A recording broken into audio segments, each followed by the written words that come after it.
Olá, aluno. Você já me conhece, eu sou o professor Linhares e estamos trabalhando aí a disciplina de Administração da Produção e Operações. Primeira unidade da disciplina, nós vamos trabalhar a evolução histórica da administração da produção e seus conceitos básicos. Então, nós vamos ver que, junto com a administração da produção e operações, a história mostrou para nós que o sistema de organização da capacidade produtiva evoluiu. Mostrou também que a produção passou a ter um papel estratégico, tá? Quando estabelece objetivos de produção dentro da organização. Mostrou quais são esses principais objetivos de desempenho e mostrou como trabalhar a estratégia de produção dentro da primeira unidade. Isso tudo que nós vamos trabalhar, como eu falei anteriormente na abertura, estão dentro dos nossos livros da base virtual e dentro do nosso guia que você pode acompanhar para e passo com essa nossa aula. Bom, a evolução histórica da administração da produção, ela passa por um ponto muito importante que nós falamos antes, que é a organização da capacidade produtiva. Antes, como nós vemos no slide, os nossos artesãos desenvolviam sozinho suas atividades. Se você precisava de um banco de madeira, você procurava o mestre carpinteiro. Se você precisava de uma ferradura para o seu cavalo, você procurava um ferreiro. Alguém, naquela época, achou que, se juntasse todos os ferreiros, teria uma serralheria funcionando como fábrica. Se juntassem todos os carpinteiros, teria uma carpintaria funcionando como fábrica. E a partir de então, você passa a ter um sistema de manufatura constituído. Indústria, como a gente está acostumado a ouvir no nosso linguajar do dia a dia, é o conjunto das fábricas da mesma coisa. Então, indústria de calçados, todas as fábricas de calçados. Indústria de lingerie, todas as fábricas de roupas íntimas. E assim vai. Então, não vamos confundir mais indústria com fábrica. Voltando à nossa apresentação, voltando ao nosso slide, temos que passar para você a ideia de produção e operação. Produção nada mais é do que o conjunto das ações organizadas. Que ações são essas? Vamos ver qual seria um processo formal para se construir um banco de madeira como esse. Você usa um conjunto de ações que vai de lixar, a serrar, entregar, colar, aparar, pintar, embalar e puxar, estão desorganizadas, e passa a organizar em sequência correta, porque senão você não deixa o banco montado. Você passa a serrar, primeiramente, a furar, a lixar, a colar, a parafusar, pintar, embalar e entregar. Quando você faz isso e o produto sai, o seu processo passa a ser uma produção de banco, uma produção de cadeira, uma produção de armários, uma produção de camas. Se você troca agora a matéria-prima de madeira para metal, você passa a ter então uma carpintaria, é a operação de carpintaria, ou uma metalurgia, é a operação de metalurgia que faz produtos à base de metais. Então, operações, um conjunto de unidades de produção. Produção, um conjunto de atividades concatenadas que fazem um produto final. Com isso, nós vamos ver que todas essas atividades que nós estamos vendo aí, sejam elas ações isoladas ou atividades sequenciadas, elas são dependentes, elas têm dependências de terceiros. Você precisa de pessoas para serrar, para furar, para lixar. Você precisa de mão de obra, você precisa de equipamentos, você precisa de fornecimento de matérias-primas. Então, a sua produção em si, antes da produção, precisa dos fornecimentos. A sua produção em si, após a produção, precisa da distribuição, da entrega dos seus produtos. Então, você vai precisar dos mercados. Então, para ter bons produtos ou serviços, porque todo esse pensamento é válido para atividade de manufatura e para ações de serviço, você precisa que a sua empresa tenha bem estabelecido o quê? Seus objetivos de desempenho: qualidade, confiabilidade, flexibilidade, velocidade e baixo preço. Cada um desses, juntos, vão constituir o sucesso empresarial da organização. E o que vem a ser qualidade? É fazer dentro do especificado no projeto. O que vem a ser confiabilidade é ter o conceito de que o produto nunca será entregue atrasado. Flexibilidade, ter o conceito de que pequenas alterações no projeto podem ser feitas para atender o cliente. Ter velocidade é ter o conceito de que a sua produção é bastante ágil, entregando cada vez no tempo menor. E ter baixo preço é ter o conceito de que o seu produto ou serviço é o mais barato dentro das opções de mercado. Então, prezado aluno, estabelecido esses objetivos de desempenho, você consegue traçar suas estratégias de produção. Que são estratégias? Serão o conjunto de ações que vão orientar a sua empresa. Não esqueça disso. Conjunto de ações. Jogar um jogo de xadrez ou um jogo de dama, você precisa saber posicionar suas pedras, saber quando tem que perder uma pedra para poder ganhar 3. Então, você vai estabelecer as suas ações que vão nortear a empresa para as suas atividades do dia a dia. Com isso, você vai poder traçar decisões estratégicas que serão abrangentes, que vão atingir muitos segmentos dentro do seu setor produtivo, que são capazes de estabelecer a postura da organização dentro do seu ambiente e que vão definir as metas da organização e seus objetivos de longo prazo. Com isso, os tipos de estratégia que você vai poder fazer uso são as seguintes. As corporativas vão definir que tipo de sua organização vai ser, as de negócio, que vão definir a posição da empresa em relação ao mercado, aos seus consumidores e aos seus concorrentes, as funcionais, que vão definir qual é o grau de utilização dos colaboradores, e a de produção, que vai definir, então, o conjunto de políticas, planos e ações produtivas que vão ajudar a sua empresa a atingir a meta e a atingir a missão e visão que foram estabelecidas no início da constituição da empresa. Com isso,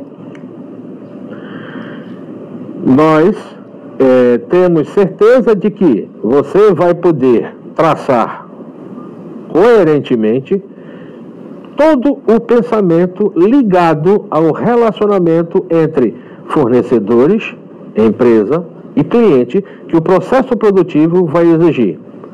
Faça uso do seu guia, use a literatura na base virtual e, se tiver mais alguma dúvida, os tutores estão aí para lhe ajudar. Pessoal, seja bem-vindo ou seja bem-vinda à nossa unidade 2, certo? O que a gente vai tratar na unidade 2? Na unidade 2 é uma unidade bem extensa, que requer uma leitura mais aprofundada, um estudo mais comprometido de vocês. Na unidade 2 a gente vai ver gestão de projetos, projeto de produto, as etapas de desenvolvimento de um produto. A gente vai ver planejamento e controle de capacidade e, finalmente, vai terminar com instalações físicas e o estudo das principais variáveis que influenciam essas instalações físicas em operações. Vamos começar falando sobre a administração de projetos. Eu quero lembrar vocês que, atualmente, a gestão de projetos é uma gestão muito intensa nas empresas, já que existe uma pressão competitiva muito grande por inovação de produtos, por inovação de serviços, por inovação de tecnologia, por inovação em processos, melhorias contínuas.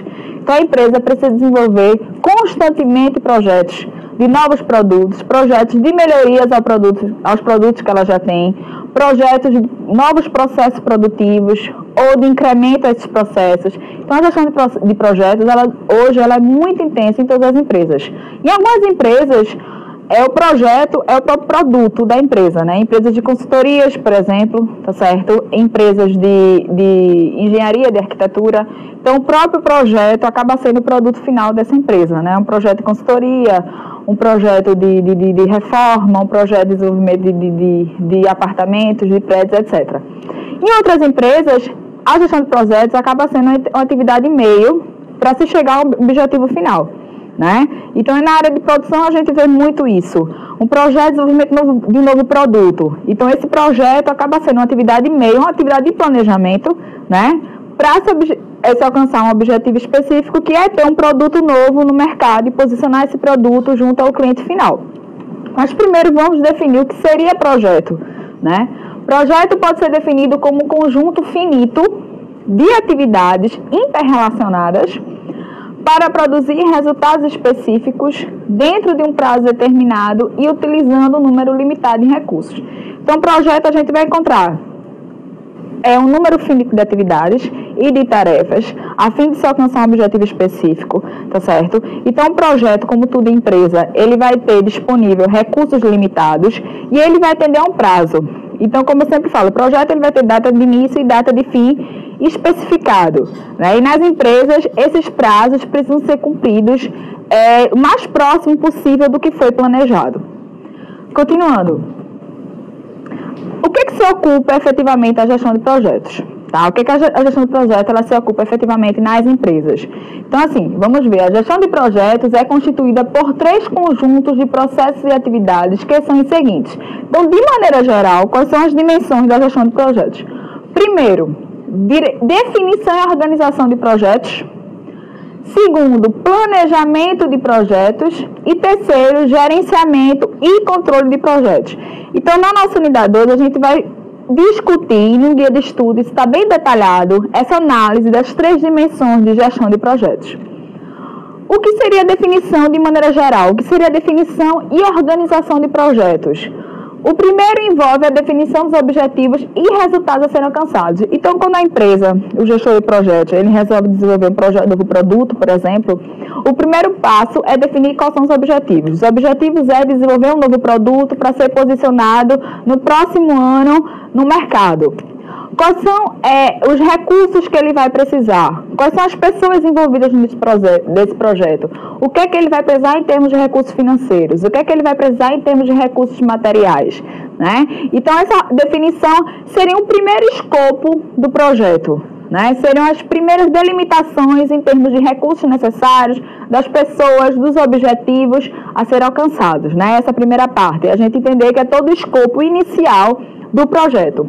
A segunda parte, que seria a parte de planejamento do projeto, que é uma parte mais extensa e uma parte crítica para a gestão de projetos, porque o planejamento ele é fundamental para que todo o projeto ocorra de maneira adequada para a empresa e para o cliente. Então, o planejamento do projeto, ele envolve as seguintes etapas: o desenvolvimento da estrutura analítica do trabalho, o desenvolvimento do cronograma, a análise dos recursos e dos trade-offs e a análise dos riscos. Então, vamos discutir um pouquinho sobre cada uma dessas etapas do planejamento do projeto.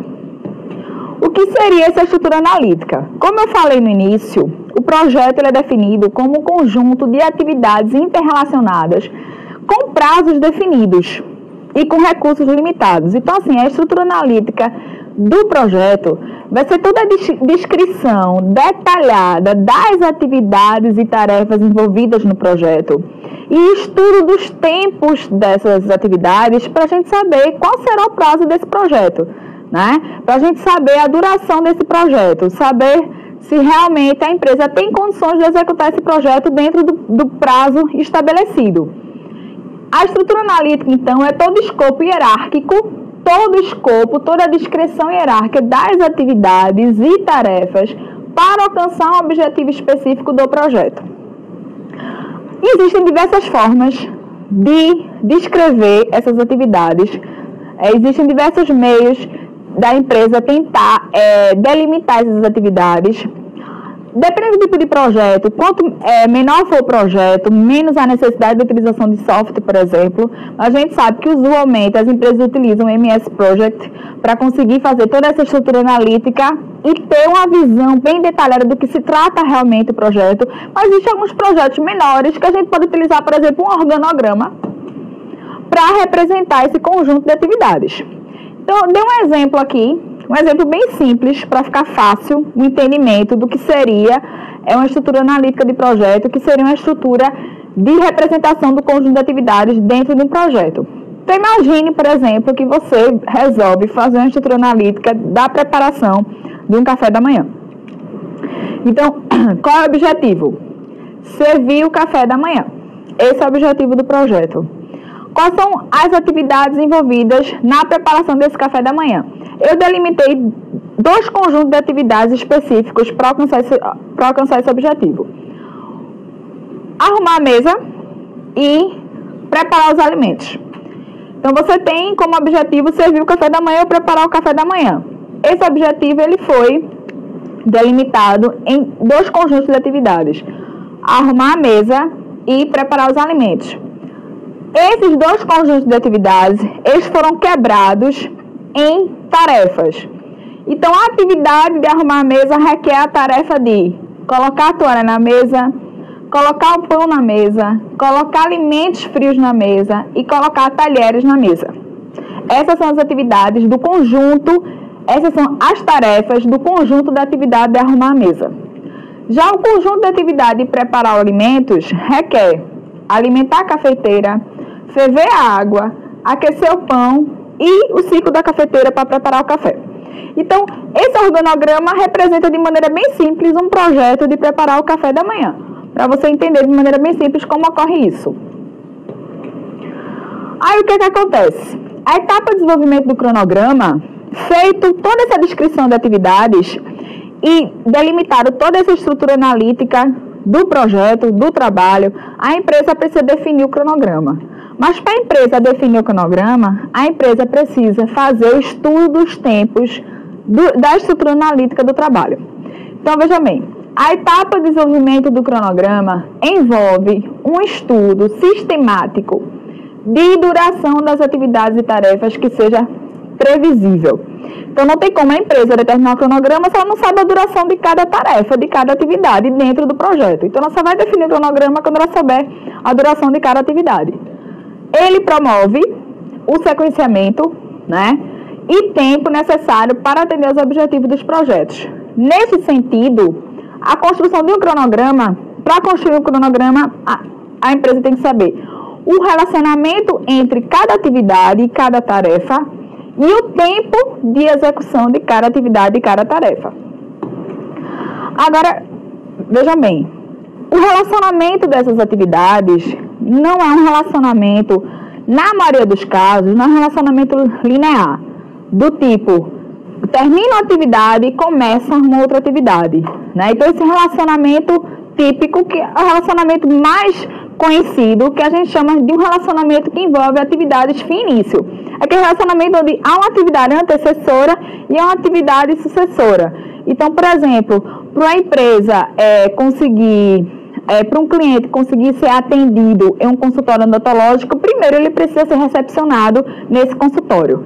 Então, são típicos relacionamentos de atividade fim e início, mas existe uma gama de atividades dentro dos projetos que têm relações que não são relações lineares, relação do tipo fim e início. Existem atividades e tarefas que têm um relacionamento que a gente chama de relacionamento de atividades início-início. Isso quer dizer o seguinte, isso quer dizer que essas atividades que têm um relacionamento início-início, elas dependem que uma outra atividade seja iniciada. Quando essa outra atividade é iniciada, ambas irão acontecer ao mesmo tempo. Então, só para ficar mais claro, imagine o nosso exemplo da preparação do café da manhã. Então, para iniciar, por exemplo, a colocação dos talheres na mesa e a colocação dos alimentos frios na mesa, essas duas atividades que podem ocorrer de maneira independente, pode-se colocar ao mesmo tempo na mesa os talheres e os alimentos frios, elas não são interdependentes, mas para elas serem iniciadas, elas precisam que a arrumação da mesa seja feita. Então, primeiro eu tenho que arrumar a mesa, eu tenho que colocar a toalha para depois colocar os talheres. Ao mesmo tempo, posso colocar os talheres e posso colocar os alimentos frios. Então, essas atividades, elas podem ser executadas de maneira simultânea, mas elas precisam de que uma outra atividade antecessora seja iniciada. Então, para eu conseguir colocar talheres e alimentos frios na mesa, primeiro eu tenho que começar a arrumação da mesa. Tá certo? Então, esse relacionamento não é um relacionamento linear, é um relacionamento mais difícil de ser identificado. E na estrutura analítica, a empresa tem que analisar muito bem o relacionamento dessas atividades para poder determinar um cronograma que seja adequado. E existem também relacionamentos que são denominados de relacionamentos que envolvem atividades fim-fim. Então, assim, imagine uma cirurgia num parto, por exemplo, tá certo? Existe atividade num parto cesariano, por exemplo. Existe atividade do anestesista, existe atividade da médica obstetra. Então, o que acontece? De maneira geral, a cirurgia, ela finaliza mais ou menos num tempo equivalente ao começo da finalização também do efeito da anestesia. Então, são duas atividades que têm um relacionamento fim-fim. Tá? Então, que elas precisam ser finalizadas ao mesmo tempo. Então, em alguns projetos, a gente pode encontrar algumas atividades que elas precisam ser terminadas ao mesmo tempo para a gente conseguir alcançar aquele objetivo específico. Então, como vocês podem ver, as atividades podem ter relacionamentos que não são relacionamentos muito fáceis de serem estudados e muito fáceis de serem descritos, já que não são relacionamentos lineares. Né? Algumas atividades elas podem acontecer ao mesmo tempo, de maneira simultânea, outras só podem ser finalizadas de maneira simultânea também. Então, esses relacionamentos diversos fazem com que a estrutura analítica de um projeto ela seja mais complexa e requer mais estudo e mais conhecimento sobre essa área de gestão de projetos. Aqui, na tabela, aqui a gente tem uma tabela, tá certo? Que descreve todas as tarefas do nosso projeto, do nosso exemplo, toda a relação de dependência, essa tabela vocês têm lá no guia de estudo, e toda a duração de cada tarefa. Aí o que acontece? Qual é o método que a gente pode utilizar para analisar essa duração de cada tarefa? Qual é o método que a gente pode utilizar? Existe um método que é muito utilizado na empresa, que é o método CPM. Esse método CPM é um método que visa determinar a data, o momento mais cedo possível que a atividade pode iniciar, o momento mais cedo possível que a atividade pode terminar e também o momento mais tarde possível que essa atividade pode iniciar e o momento mais tarde possível que essa atividade pode terminar. Então, a gente vai analisar o que seria esse método CPM. Esse método CPM, a gente vai construir um diagrama. Esse diagrama, ele pode ser construído, como eu falei para vocês, a maioria das empresas utilizam o MS Project, tá certo?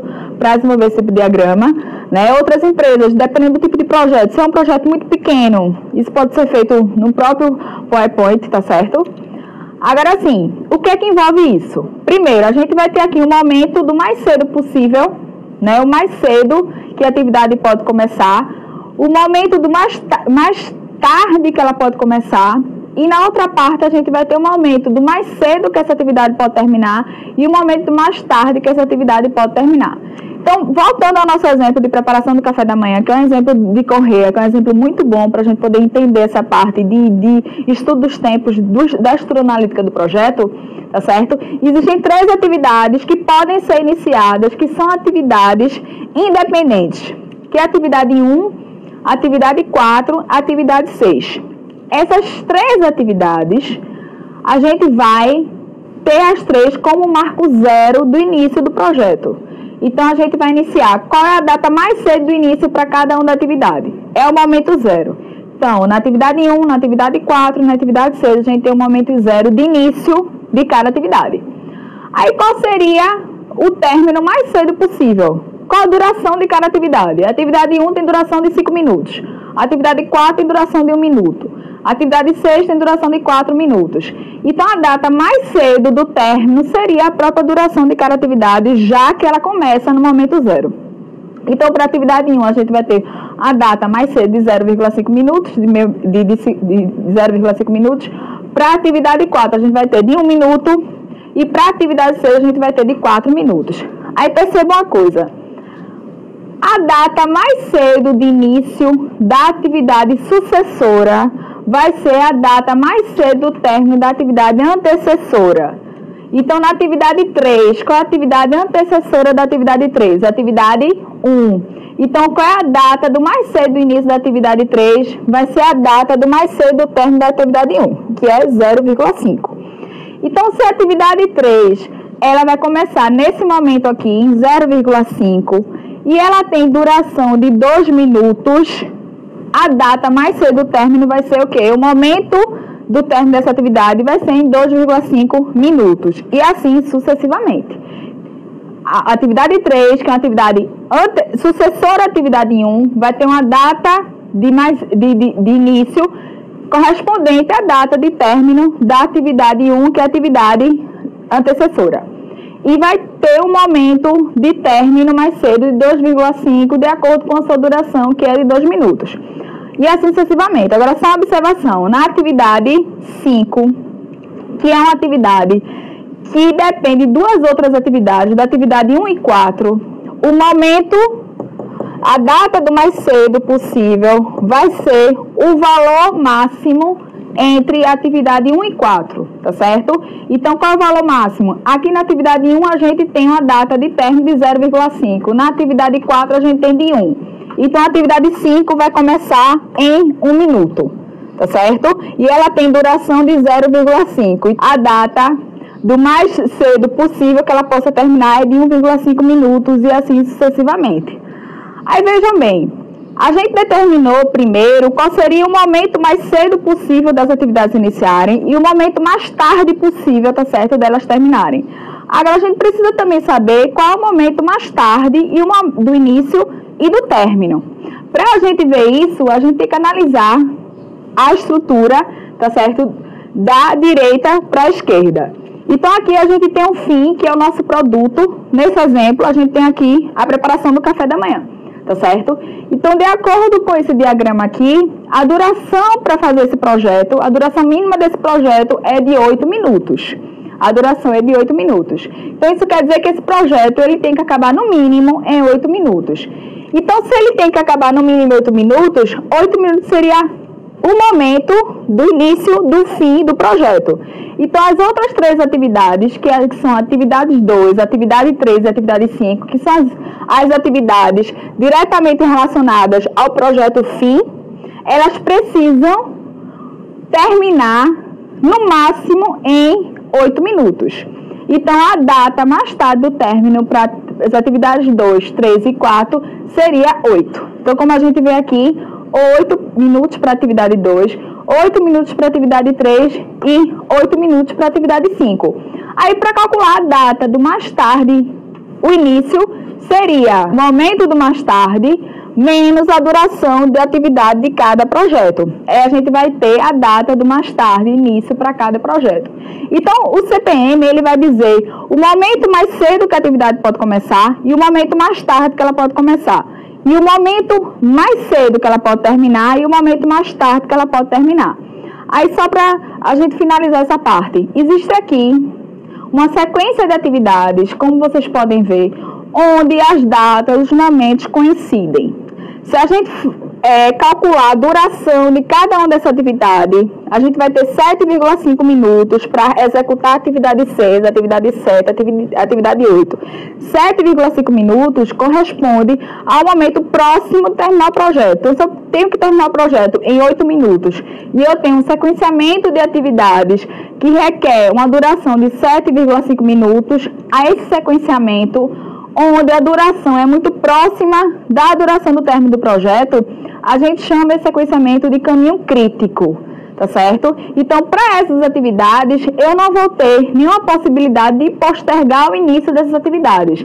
Para a atividade 6, eu preciso começar ela no momento 0. Para a atividade 7, eu preciso começar ela no momento 4. E para a atividade 8, eu preciso começar essa atividade 8 no momento 4,5. Porque qualquer atraso aqui, no início das atividades, vai comprometer o projeto como um todo. Então, esse sequenciamento de atividades, que é o caminho crítico, eles precisam... Não existe folga. Então, não existe nenhuma possibilidade de postergar o início, como nas outras atividades aqui. Nas outras atividades, eu posso ter a possibilidade de postergar o início dessas atividades, de acordo com o momento do mais tarde para esse início. Mas esse sequenciamento não, eu não posso, eu só posso começar exatamente no que está sendo estabelecido aqui, porque caso exista algum atraso, todo o projeto vai ser comprometido.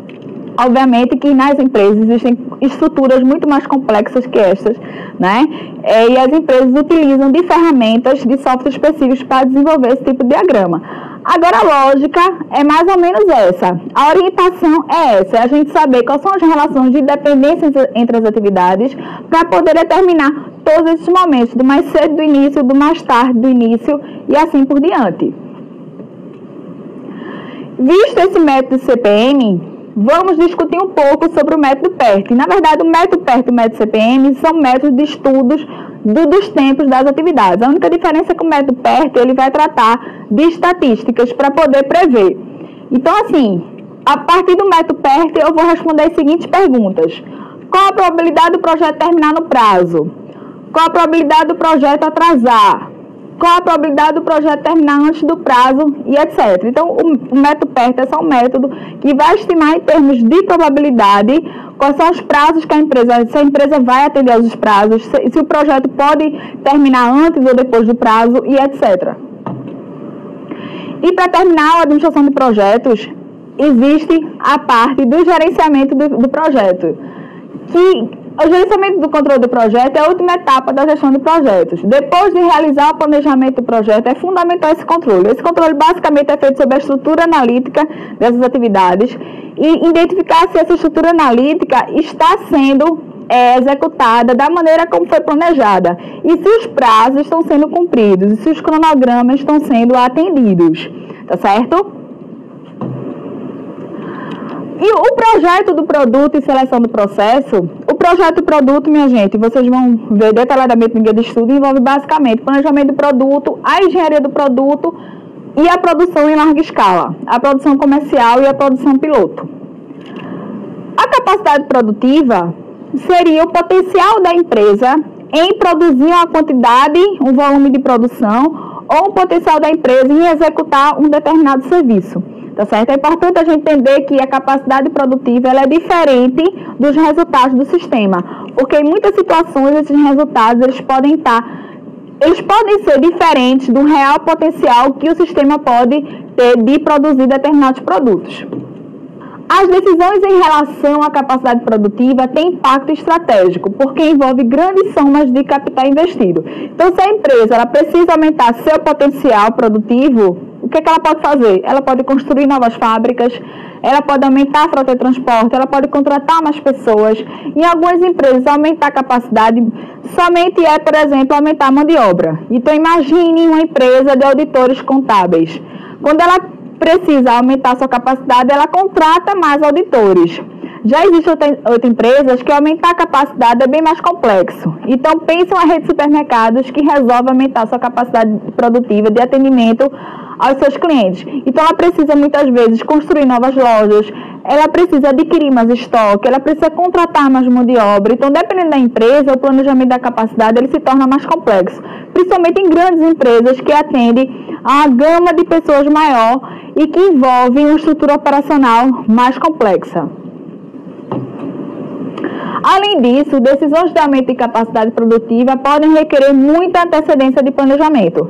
Então, óbvio, se existe um aumento de capacidade que está sendo previsto para daqui a 3, 4 anos, esse planejamento ele tem que começar a ser feito hoje para atender uma demanda que pode aumentar nesse período de tempo de 3 ou 4 anos. Então, o planejamento de capacidade envolve basicamente dois aspectos, o incremento a curto prazo e o incremento a longo prazo. O incremento a curto prazo é um incremento menos complexo e mais fácil de ser administrado. Por exemplo, no final do ano, se sabe tradicionalmente que o segmento de varejo é um segmento muito procurado pelos clientes. Então, normalmente, no final de ano, nas épocas de Natal e Ano Novo, uma grande procura nesse mercado. Então, o que é que se faz para aumentar a curto prazo, nesse período específico, a capacidade produtiva das empresas de varejo? elas muitas vezes contratam mão de obra terceirizada, elas podem aumentar a jornada de trabalho, elas liberam a realização de hora extra por parte dos funcionários. Então, a maneira de aumentar a capacidade em um período curto de tempo para atender uma demanda que vai ter um aumento naquele período. Já o incremento a longo prazo é um incremento mais complexo que requer mais investimento. É um incremento envolvido na ampliação mais intensa da estrutura operacional, no aumento dessa estrutura, né? Aumentar o espaço físico, aumentar a capacidade de produção, aumentar o número de fornecedores, aumentar a quantidade de estoque, construir mais fábricas e etc. Quando a gente fala em planejamento de capacidade, é importante também entender a avaliação econômica da capacidade produtiva.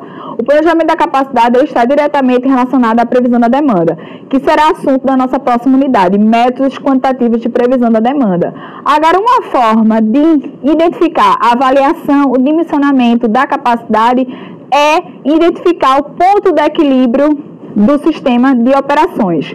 E esse ponto de equilíbrio ele é determinado por uma forma bem simples. Então, a gente vai tentar determinar qual é a quantidade mínima necessária que um sistema de operação ele tem que gerar para atender os requisitos de custos desse sistema de operação. O planejamento de capacidade envolve dimensionamento de recursos. Então, o que é que acontece? O ponto de equilíbrio vai ser uma quantidade mínima necessária que não irá gerar lucro, que irá somente cobrir os gastos operacionais. Então, a gente imagina que o custo total de operação, ele vai ser o somatório entre o custo fixo e o custo variável. O custo fixo é aquele custo que ele é independente da quantidade produzida. Ele é um custo que se mantém constante e que ele não vai variar em função da quantidade do volume de produção. Já o custo variável é aquele custo dependente do volume de produção. Ele vai variar de acordo com o volume de produção.